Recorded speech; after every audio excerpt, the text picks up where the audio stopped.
নমস্কাৰ, কি খবৰ আপোনালোকৰ? আজি বৃহস্পতিবাৰ আৰু আজি হ'ল বিশ্বকৰ্মা পূজাৰ 5 দিনা। তো ৰাতিপুৱা শুই উঠি গা পা ধুই ভাত বনালোঁ আৰু ইফালে দালি বনালোঁ আৰু ইফালে মায়ে কন্দলি আৰু আলু কাটি থৈছে, সেয়া এতিয়া ফ্ৰাই কৰিম। তো ভাজিটো বনাই চবে ভাত খাই ললোঁ। তাৰ পাছত অকণমান দেৰিকৈ আমাৰ ঘৰত যাম। তো এয়া ঘৰত আহি গ'লোঁ। একচুৱেলি আজি বিশ্বকৰ্মা পূজাৰ 5 দিনা আমাৰ চব মিস্ত্ৰীবিলাকক খানা খুৱায়।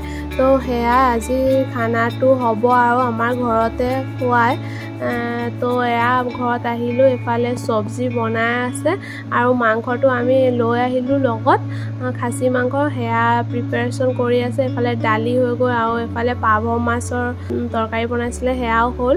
আৰু এয়া মই অকণমান ছোৱালীজনীক লৈ খেলি আছিলোঁ।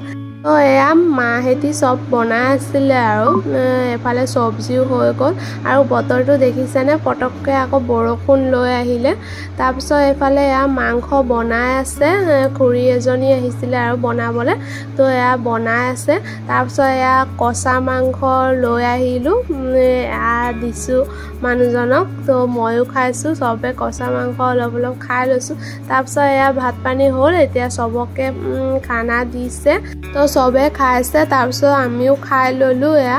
তো আজিৰ ভিডিঅ'টো ইয়ালৈকে, লগ পাম নতুন এটা ভিডিঅ'ত। টাটা।